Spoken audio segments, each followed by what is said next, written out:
Hello friends, स्वागत है आप सभी लोगों का हमारे चैनल क्विक स्टडी में। मैं कुमार बेस्ट। इस वीडियो के माध्यम से दोस्तों आपके यहाँ पर कराऊंगा भौतिक विज्ञान का पार्ट नंबर 9, यानी कि दोस्तों यहाँ पर आपको मिलेगा फिजिक्स का पार्ट नंबर 9। इससे पहले दोस्तों आपको 8 भाग कराए जा चुके हैं भौतिक विज्ञान के, जहाँ पर आपने महत्वपूर्ण क्वेश्चनों को देखा। और आज दोस्तों यहाँ पर आप देखेंगे भाग नंबर 9 के महत्वपूर्ण क्वेश्चन। तो आराम से आप कॉपी और पेन निकाल लेंगे दोस्तों, और जो भी क्वेश्चन यहाँ पर मिलेंगे आप सारे क्वेश्चन को आराम से नोट करते रहेंगे। तो देखिए, शुरू करते हैं क्वेश्चनों को।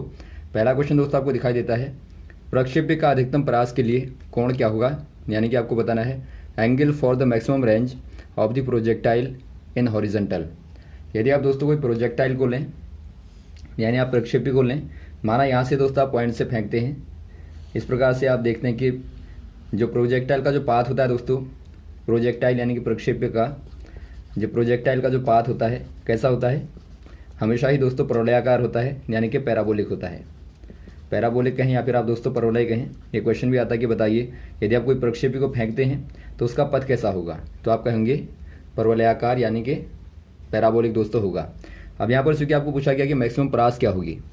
परास होती क्या है दोस्तों, जो रेंज होती है, माना यहाँ से आप कोई प्रोजेक्टाइल को फेंकते हैं, कोई गेंद आपने फेंकी और यहाँ से लेके यहाँ तक पहुँचती है, तो ये आपका दोस्तों जो आपका इनिशियल पॉइंट है, इनिशियल पॉइंट और जो फाइनल पॉइंट है यानी कि एंड पॉइंट है, उसके बीच की दोस्तों जो लेंथ होती है या फिर आपका डेस्टिनेशन होती है, उसी को आप कहते हैं रेंज, यानी कि परास आप उसको कहते हैं।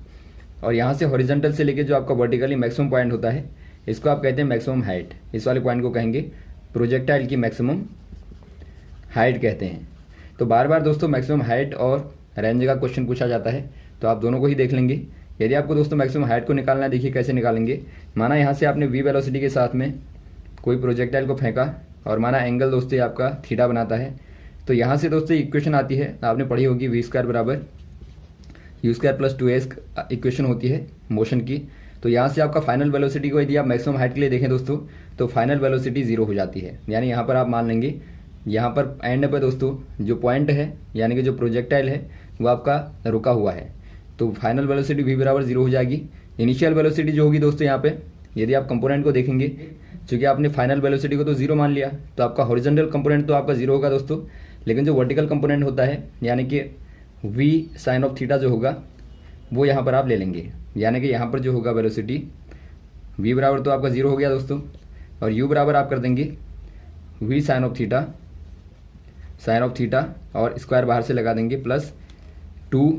और a दोस्तों यहाँ पर चूँकि एक्सेलरेशन है यानी कि त्वरण है, और आप जानते हैं यहाँ पर ऊपर को चूँकि दोस्तों फेंका जा रहा है, तो यहाँ पर जो आपका a होगा दोस्तों माइनस जी के बराबर होगा, यानी कि आपका ग्रेविटी के बराबर होगा। माइनस मतलब ऊपर की ओर जाने में दोस्तों आप नेगेटिव लगा लेते हैं, क्योंकि आप जानते हैं जी का मान दोस्तों ऊपर को जाने में घटता है। तो यहाँ पर आप माइनस कर देंगे ए के स्थान पे माइनस जी, और एस चूँकि दोस्तों आपका डेस्टिनेशन है यानी कि दूरी है, तो यहाँ पर आप इसको मान लेंगे एच, यानी इसको आप दोस्तों एच के द्वारा रिप्लेस कर देंगे। तो यहाँ से आपको मिलता है, यदि आप यहाँ पर निकालेंगे दोस्तों, तो यहाँ पर आपको हल करने में मिलेगा एच बराबर V square sine of theta sine square theta और अपॉन मिलेगा दोस्तों आपको 2g। यानी जो मैक्सिमम हाइट होती है दोस्तों वो आपकी होती है एच बराबर, एच मैक्सिमम बराबर क्या होती है, वी स्क्वायर अपॉन 2g। यानी कि यहाँ पर आप थीटा बराबर 90 डिग्री करेंगे दोस्तों, तो यहाँ पर क्या मिलेगा आपको, साइन स्क्वायर थीटा बराबर साइन स्क्वायर 90 बराबर आप जानते हैं 1 का स्क्वायर हो जाएगा, और ये दोस्तों आपको वी स्क्वायर 2g मिलेगा, वी स्क्वायर अपॉन 2g मिलेगा। यानी कि अधिकतम जो ऊंचाई होती है प्रोजेक्टाइल की वो दोस्तों आपकी ये वाली हो जाएगी। तो यहाँ से आप निकालेंगे, आप इसको नोट कर लेंगे दोस्तों। बाद में यदि आपको रेंज निकालनी है यानी कि परास आपको निकालनी है, तो परास के लिए दोस्तों क्या होता है, रेंज बराबर आपका होता है, रेंज बराबर दोस्तों होता है आपका यू स्क्वायर साइन 2 थीटा होता है अपॉन जी। यानी कि दोस्तों यहाँ पर क्या होगा, एंगल यहाँ पर चूँकि आपको 2 थीटा दिया है, तो आपको यदि मैक्सिमम परास को लाना है दोस्तों, तो आपका साइन 2 थीटा बराबर क्या होना चाहिए, 1 होना चाहिए, यानी 1 होना चाहिए।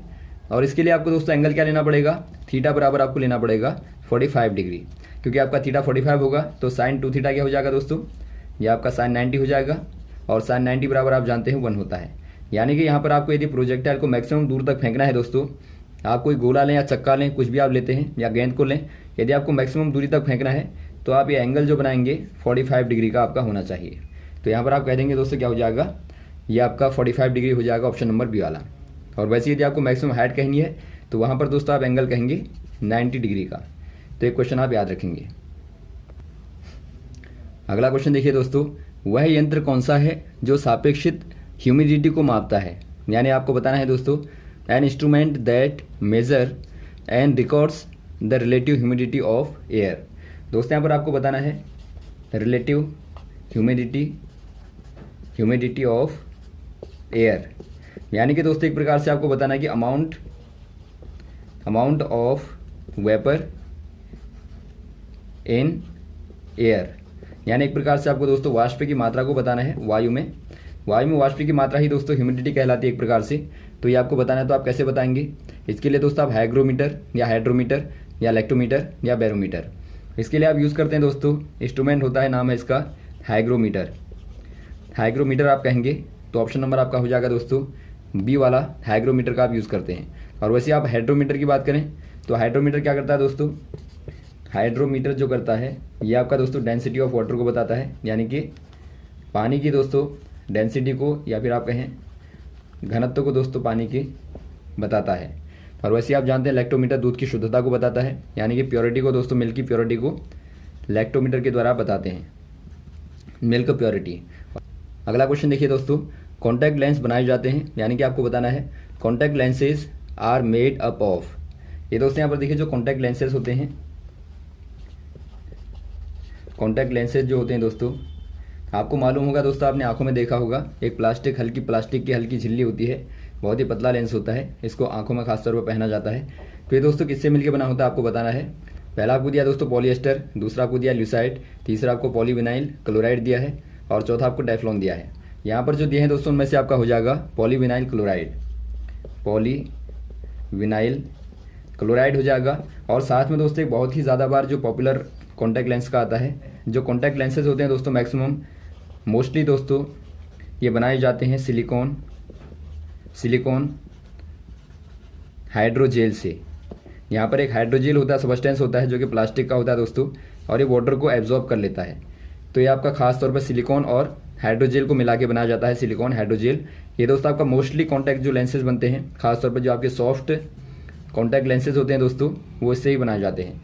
और यहाँ पर जो आपका पॉलीविनाइल क्लोराइड है दोस्तों, इसको आप PVL भी कहते हैं। ये दोस्तों एक प्रकार का पॉलीमर है और इसका भी दोस्तों आप यूज़ करते हैं कॉन्टैक्ट लेंसेज को बनाने के लिए। तो यहाँ पर आपको चूंकि यही दिया है तो आप ऑप्शन नंबर सी वाले में टिक कर देंगे। अगला क्वेश्चन देखिए दोस्तों, एक दूरदर्शी की आवर्धन क्षमता बढ़ाने पर फोकस दूरी, यानी कि आपको बताना है to increase the magnification power of a telescope the focal length of. यहाँ पर देखिए दोस्तों पहले आप समझेंगे जो टेलीस्कोप होता है, टेलीस्कोप यानी कि कहने का मतलब है दोस्तों आपका जो दूरदर्शी होता है ये क्या होता है दोस्तों? एक प्रकार का ऑप्टिकल इंस्ट्रूमेंट होता है, दोस्तों जो कि दूर की चीज़ों को आपको बड़ा करके दिखाता है, यानी कि आवर्धित करके, या फिर आप कहें दोस्तों मैग्नीफाई करके दिखाता है। माना कोई दूर की वस्तु छोटी सी है, आप यहाँ पे एक यूज़ करेंगे, यदि आप यूज़ करते हैं दोस्तों यहाँ पर टेलीस्कोप का, तो ये आपको बड़ा सा दिखाई देगा। तो यहाँ पर देखिए दोस्तों यहाँ पर दो प्रकार के लेंसेज होते हैं। जो मोस्टली कॉमन टेलीस्कोप होता है दोस्तों, एक प्रकार से आप कहेंगे जो जनरल टेलीस्कोप होता है, ये दोस्तों आपका मोस्टली दो प्रकार के लेंस से बनके बना होता है। इनमें से पहला लेंस होता है आपका ऑब्जेक्टिव लेंस कहते हैं आप इसको, जो आपका दूर वाला होता है, ये ऑब्जेक्टिव है, ऑब्जेक्टिव लेंस। और पहला वाला होता है दोस्तों आई लेंस यानी कि जो आपकी आंखों के सामने होगा वो आपका आई लेंस कहलाता है। दूर वाला दोस्तों ऑब्जेक्टिव लेंस कहलाता है। ये थोड़ा सा यहाँ पर बड़ा हो जाएगा। तो यहाँ पर देखिए दोस्तों जो आई लेंस होता है ये आपका छोटी फोकल लेंथ का होता है और ये ज़्यादा फोकल लेंथ का होता है। तो यहाँ पर आपको कहा गया है यदि आप दोस्तों यहाँ पर दोनों में से किसकी फोकल लेंथ को बढ़ाएंगे घटाएंगे ताकि आपको जो यहाँ पर मैग्नीफिकेशन मिले दोस्तों, पावर मिले, वो ज़्यादा हो।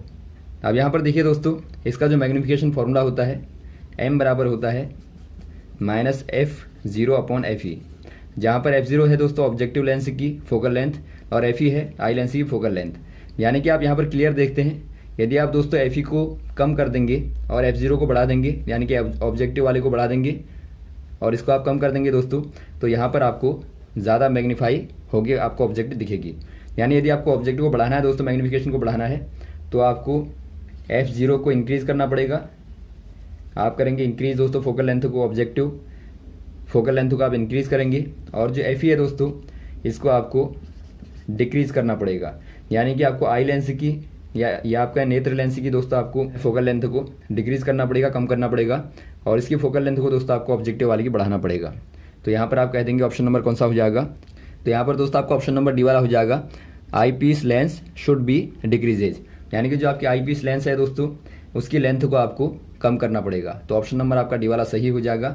वैसे ही दोस्तों यहाँ पर आपका जो माइनस साइन है ये दिखाता है कि जो आपकी इमेज है इन्वर्टेड है। इन्वर्टेड कहने का मतलब है उल्टी इमेज आपको मिलती है, तो इसीलिए दोस्तों आप माइनस का यूज़ करते हैं। यदि आप दोस्तों यहाँ पर एक लेंस को लगा दें, यदि आप गैलीलियो टेलीस्कोप में देखें जो गैलीलियो का है, आपको मालूम होगा दोस्तों गैलीलियो ने पहली बार प्रैक्टिकली यूज होने वाला टेलीस्कोप बनाया था। तो यहाँ पर देखिए जो गैलीलियो का लेंस है दोस्तों वहाँ पर क्या होता है, एक आपका यहाँ पर होता है कॉन्वेक्स और दूसरा आपका होता है कॉनकेव।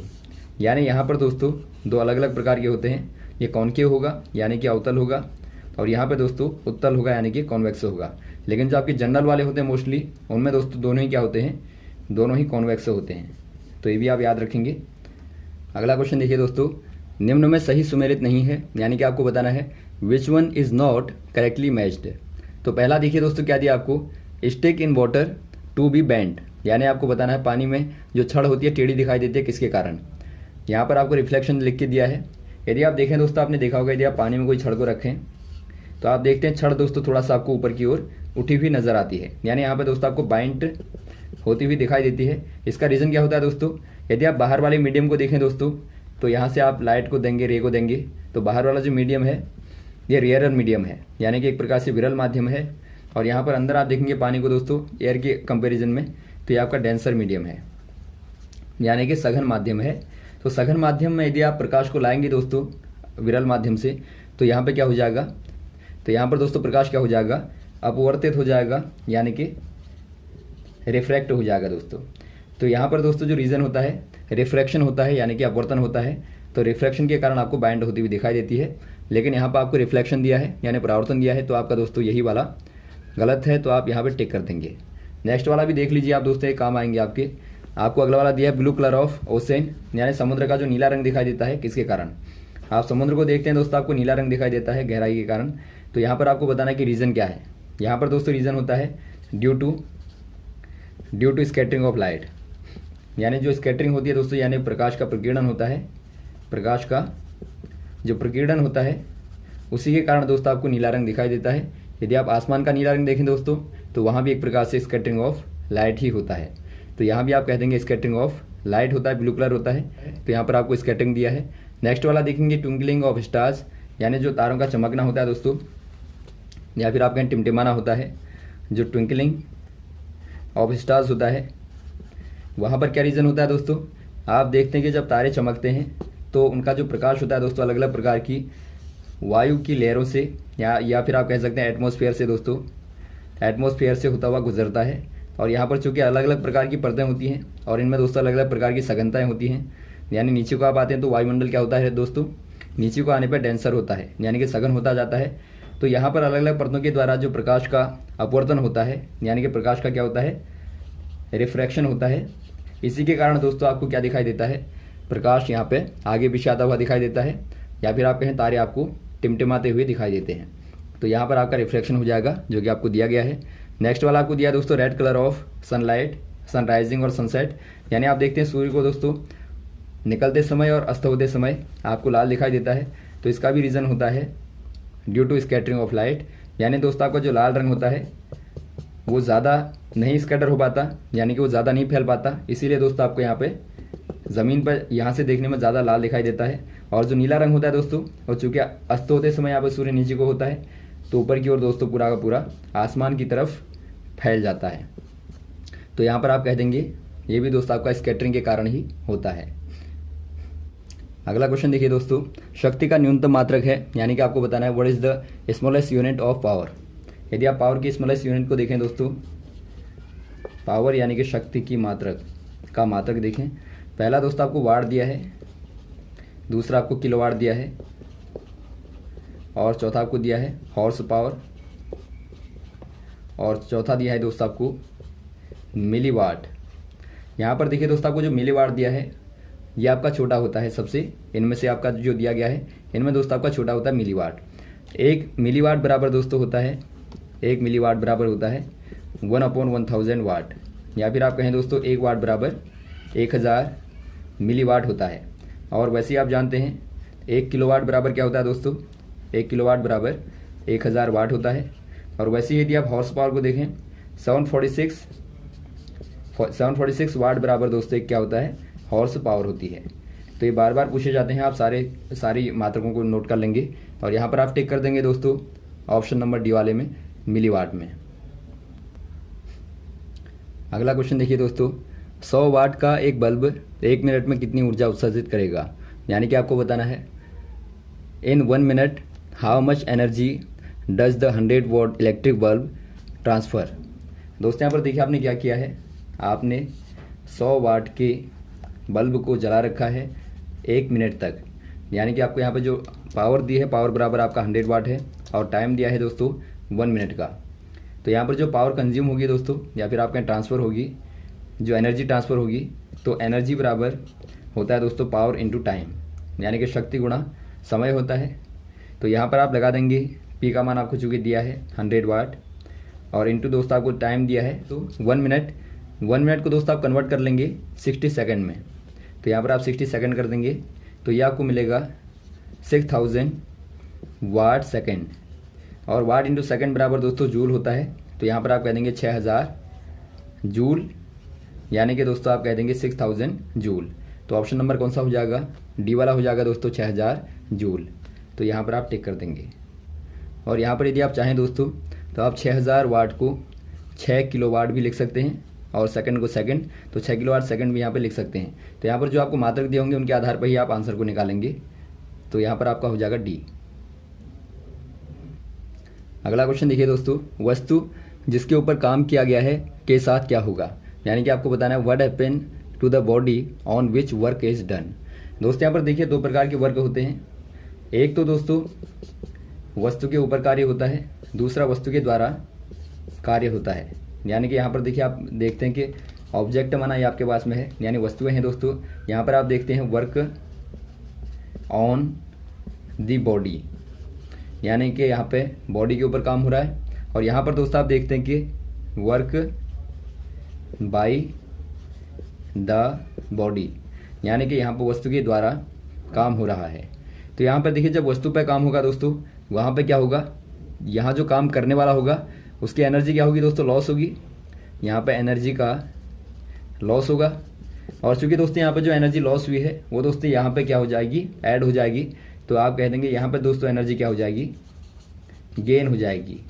और वैसे आप सेम कंडीशन यहाँ पे देखें, यदि आप दोस्तों यहाँ पर अपोजिट कर दें तो यहाँ पे क्या हो जाएगा, एनर्जी का दोस्तों यहाँ पर लॉस होगा, एनर्जी लॉस, और यहाँ पे दोस्तों एनर्जी क्या हो जाएगी, गेन हो जाएगी। तो यहाँ पर आप क्या कह देंगे दोस्तों, क्योंकि आपको यहाँ पर कहा गया है कि वस्तु के ऊपर जब काम किया जा रहा है, यानी कि वर्क ऑन बॉडी वाला केस है, तो यहाँ पर आप कह देंगे जो ऑब्जेक्ट होगा इट गेन्स एनर्जी, यानी कि ऊर्जा में दोस्तों वृद्धि हो जाएगी। तो ऑप्शन नंबर आपका हो जाएगा बी वाला। अगला क्वेश्चन देखिए दोस्तों, विच वन इज इनकरेक्ट, यानी आपको बताना है इनमें से कौन सा वाला इनकरेक्ट है। आपको यहाँ पर चूँकि फॉर्मूले दिए हैं आप निकाल लेंगे एक करके। पहला दोस्तों आपको वर्क का दिया है, वर्क का आप जानते हैं वर्क क्या होता है दोस्तों, माना आपके पास में कोई बॉडी है और आप यहाँ से दोस्तों कोई फोर्स अप्लाई करते हैं एफ, तो ये आपका मान लीजिए डिस्प्लेसमेंट यहाँ को होता है। तो यहाँ पर दोस्तों जो एंगल बीच में बनेगा थीटा मान लें आप, यदि डिस्प्लेसमेंट और फोर्स के बीच का, तो यहाँ पर जो वर्क होगा दोस्तों ये कहलाता है एफ एस, या फिर आपके एफ डी, यहाँ पर आपने माना है F D cos of theta, यानी कि दोस्तों बल गुणा विस्थापन कॉस ऑफ थीटा, और थीटा जहाँ पर आपका बीच का एंगल है तो ये वर्क होता है। तो आपको दिया है तो पहला वाला ठीक है। सेकंड वाला दोस्तों आपको दिया है मोमेंटम का, आप जानते हैं माना आपके पास में कोई एम मास का ऑब्जेक्ट है और वी वेलोसिटी के साथ में चलता है दोस्तों, तो यहाँ पर जो मोमेंटम होगा यानी कि जो संवेग होगा, संवेग बराबर होता है दोस्तों मास इंटू वेलोसिटी।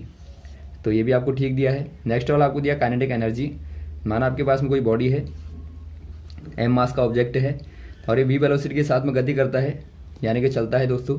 तो यहाँ पर आप निकालेंगे काइनेटिक एनर्जी को, यानी कि जो चलने के कारण एनर्जी होती है वही आपकी काइनेटिक कहलाती है।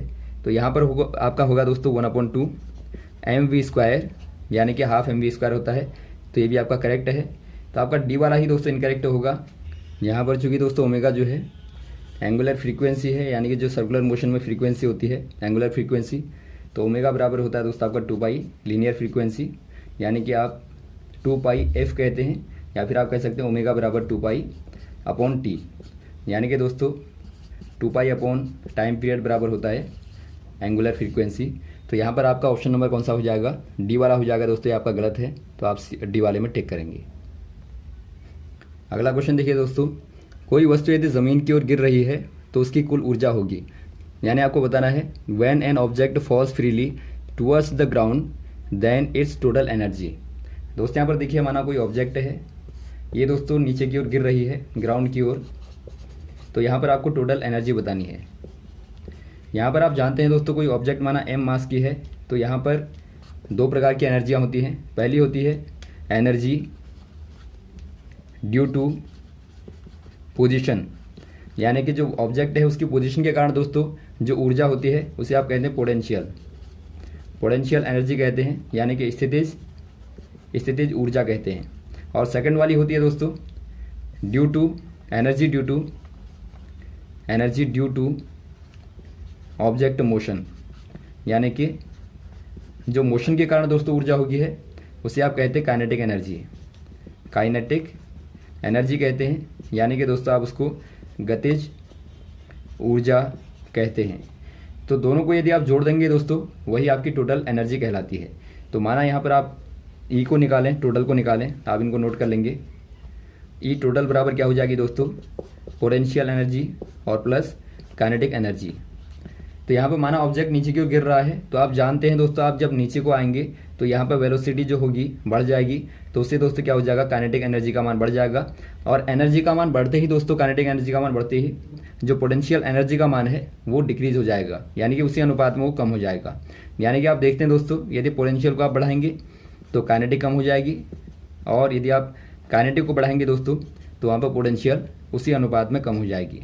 यानी कि यहाँ पर आप टोटल को निकालेंगे तो टोटल दोस्तों क्या होगा, हमेशा ही कांस्टेंट होगा, यानी कि नियत होगा। तो यहाँ पर आप क्या कह देंगे, ऐसे केस में दोस्तों रिमेन कांस्टेंट, यानी कि जो ऊर्जा होगी टोटल एनर्जी होगी दोस्तों वो नियत रहेगी, यानी कांस्टेंट रहेगी।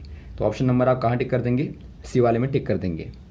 तो यहाँ तक दोस्तों आप क्वेश्चन को तैयार करें, बाद में आपको लगातार बताते रहेंगे, हमारे साथ बने रहेगा। और यदि आपको कोई कन्फ्यूजन हो तो आप कमेंट बॉक्स में कमेंट करें। ओके, थैंक्स, जय हिंद, जय भारत।